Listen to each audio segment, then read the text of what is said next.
Good afternoon. It's Tuesday, April 7th. I'm here in Department 9 in Santa Maria. This is one of the courtrooms that we're trying to get set up on that video arraignment. I'm going to give you an update on what's going on. The court's executive committee met today. That's the body that advises the presiding judge on actions that he needs to take in administering the court. They discussed a number of things, not the least of which was the emergency rules that the Chief Justice and the Judicial Council promulgated yesterday.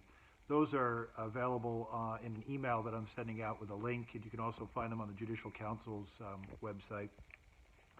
Among those rules is a change in the bail schedule where misdemeanors and felonies have bail set at a sum of $0 with a number of exceptions, and you can see those exceptions as well in those rules.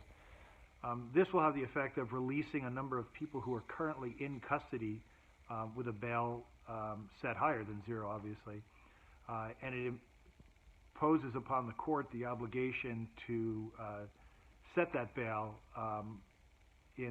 by 5 o'clock on next Monday, April 13th. So Angela Braun is working on updating that bail schedule now. There was also, we discussed the Family Law Bar had worked on creating some guidelines for custody and visitation during the age of coronavirus. It can be difficult for parents dealing with health issues and kids out of school to try to balance who has what custody and how it changes visitation. And those guidelines were well thought out, and those have been published on our website this evening as well by Hannah Miller. Thank you, Hannah, for all the work you're doing. And then some of you know that we've got some big trials that were scheduled, and what are we going to do about those? Well, they're not going anytime soon. In fact, we have a case in Santa Maria where the time estimate is a year. Seating a jury in a year-long trial is an onerous task in normal circumstances. I can't imagine what that's going to be like when we're back up and running after this health emergency is over. And we're still going to be practicing social distancing, I imagine, for some time to come.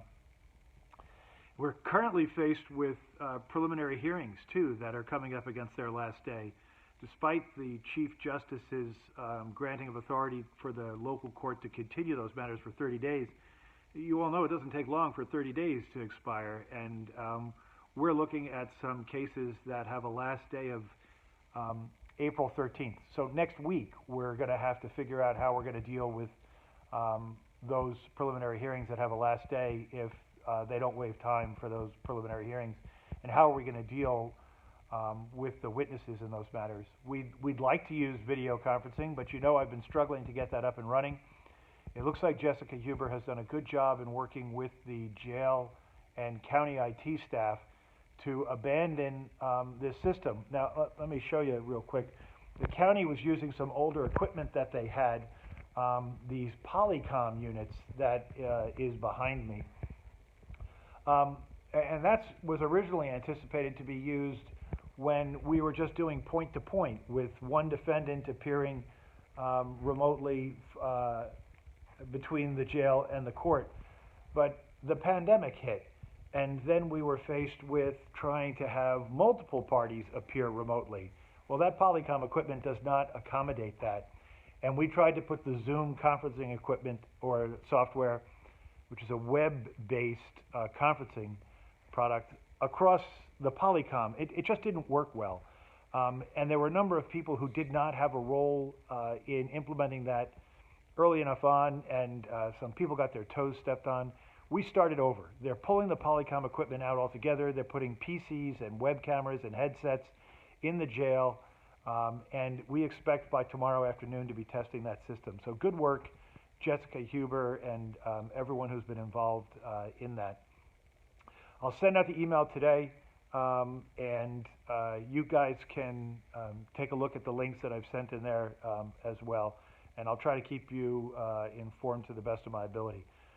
So take care of yourselves and remember to wash your hands.